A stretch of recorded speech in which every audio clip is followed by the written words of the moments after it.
देखो, हम तुम्हें नामदेव जी की कथा सुनाते हैं। जन्मांतर में नामदेव जी ने बहुत भजन किया था पूर्व में, तो बाल्यावस्था से भगवान के नाम में और रूप में बड़ी आसक्ति थी नामदेव जी की, स्वाभाविक। नामदेव जी का नाम पर अटल विश्वास था। बाल्यकाल से ही सर्वदा वो विठ्ठल विठ्ठल विठ्ठल, जय राम कृष्ण हरि, जय राम कृष्ण हरि, ऐसा जपते रहते थे नामदेव जी। उनकी जिह्वा निरंतर राम कृष्ण हरि विठ्ठला विठ्ठला विठ्ठला। बाल्यावस्था में उनके सरल विश्वास और व्याकुलता पूर्वक आवाहन से ठाकुर जी मूर्ति में नहीं टिक पाए, साक्षात प्रकट हो गए। एक बार ये अपने नाना जी के पास रहते थे। इनका प्रादुर्भाव भी किसी पुरुष से नहीं हुआ, माता का गर्भ रहा और आप प्रकट हो गए। पूर्व जन्म के कोई बहुत बड़े भजनानंदी महापुरुष थे।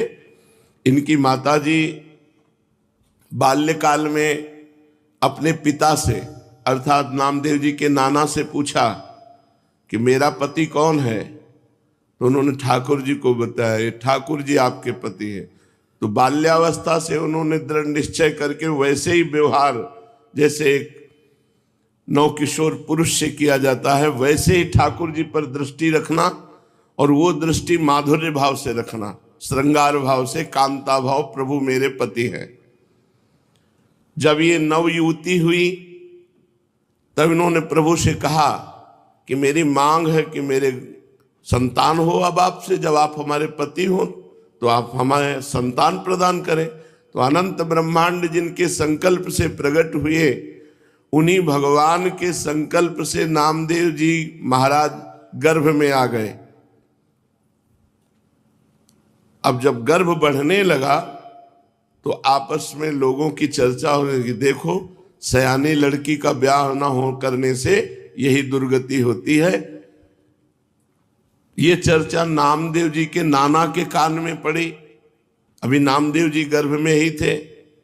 उन्होंने बेटी को बुलाया और कहा, ऐसा तो हम कभी नहीं सोच सकते थे कि हम इतने महाभागवत ठाकुर जी की सेवा परायण, बच्चापन से तुम्हें धर्म की शिक्षा दी, तुम गर्भ कैसे धारण कर लिए, कौन है तुम्हारा पति? तो उनका, पिताजी आप नाराज मत होइए, जिनको आपने पति बनाया कि ये तुम्हारे पति हैं, उनके सिवा आज तक मैंने किसी को देखा नहीं, किसी को छुआ नहीं। ये गर्भ मैं भगवान को साक्षी करके कहती हूँ कि भगवान का ही है, इन्हीं का दिया हुआ है। बड़े प्रसन्न हुए, बोले अब मुझे किसी की परवाह नहीं कि कौन क्या करता है। तब नामदेव जी प्रकट हुए, बचपन से ही विठ्ठला विठ्ठला विठ्ठला। अब नामदेव जी जैसे जैसे होश में आने लगे तो नाना जी को सेवा करते देखते ठाकुर जी की, श्याम सुंदर की। उनके भी मन में आता, छोटे बच्चे थे, नाना जी मैं भोग लगाऊं, नाना जी मैं ठाकुर जी को स्नान कराऊं। तो उन्होंने कहा, जब हम किसी कार्य से बाहर जाएंगे तब तुम्हें सेवा दे देंगे, अभी तुम बहुत छोटे हो। थोड़ी देर में फिर आते, नाना जी देखो मैं बड़ा हो गया।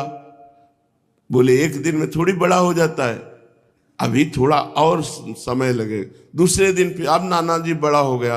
बोले ठीक है, तुम सेवा के लायक बड़े हो गए हो, लेकिन जब हम जाएंगे कहीं तब। तीसरे दिन, नाना जी आप कब जा रहे हैं, कहीं तो जाइए आप।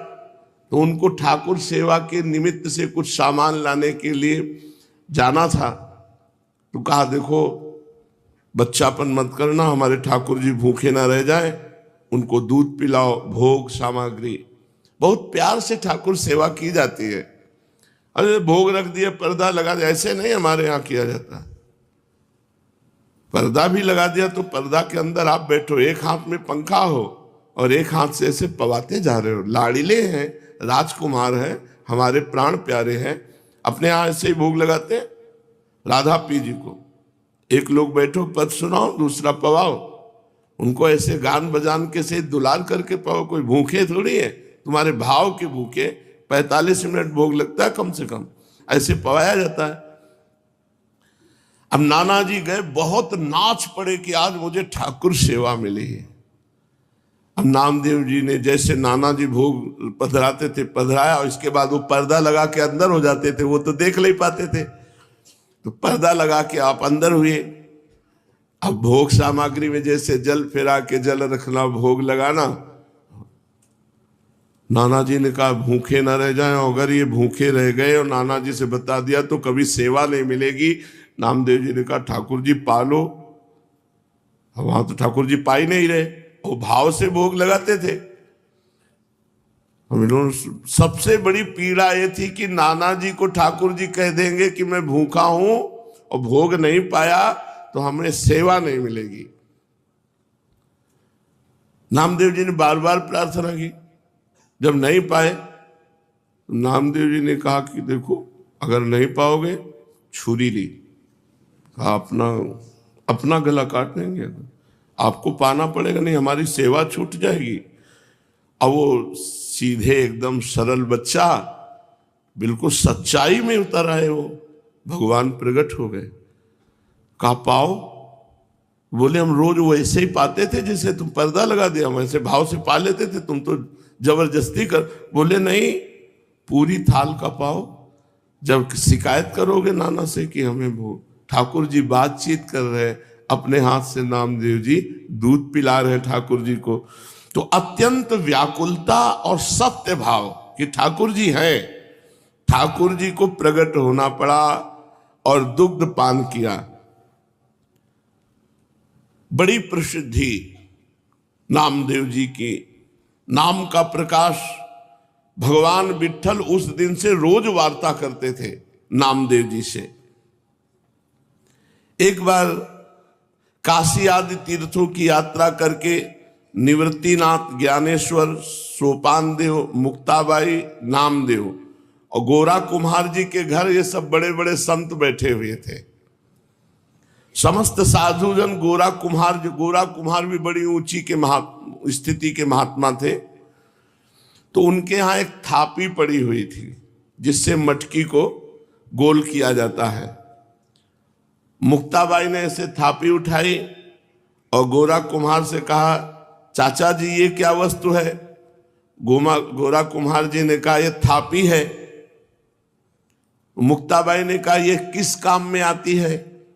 गोरा कुम्हार ने कहा इससे मिट्टी के घड़े को ठोक ठोक करके देखा जाता है कि पक्का हो गया कि कच्चा भी है। मुक्ताबाई ने कहा अच्छा, इससे देख करके पता चलता है पीट करके कि घड़ा पक्का है या कच्चा? तो मैं देखूं घड़ा पक्का है कि कच्चा? तो उनका देख लो। उन्होंने समझा घड़े की बात। उन्होंने ज्ञानदेव, सोपान देव, एकनाथ जी, बड़े बड़े भक्त जो बैठे थे सब कैसे थापी मारी, कोई नहीं बोला। जब नामदेव जी के थापी मारी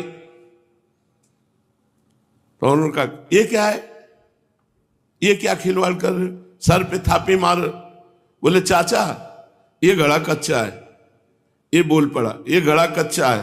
तो सब संत हंस दिए, गोरा कुम्हार जी भी हंस दिए और कहा अच्छी बात है, कच्चे हैं नामदेव।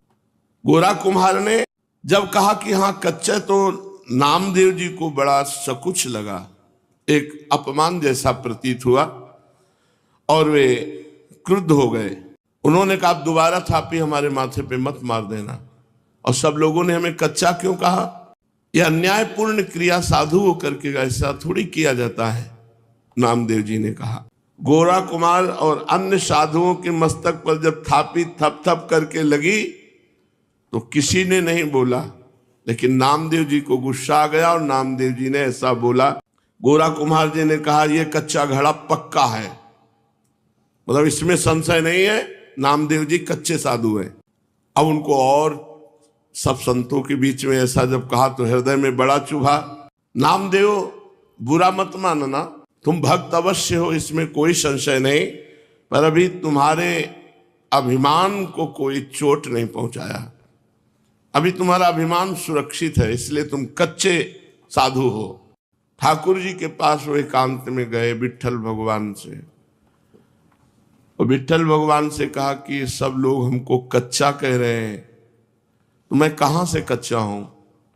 कह रहे तुम्हारे अंदर अभिमान है, हमने वहां सभा में पूछा कि तुम कैसे कह सकते हो मैं कच्चा हूं, तो हमें जब भगवान साक्षात हमसे बात करते हैं तो कच्चा कैसे, तो उन्होंने कहा तुम निगूढ़ा हो, तुमने अभी तक गुरु नहीं बनाया इसलिए तुम कच्चे हो।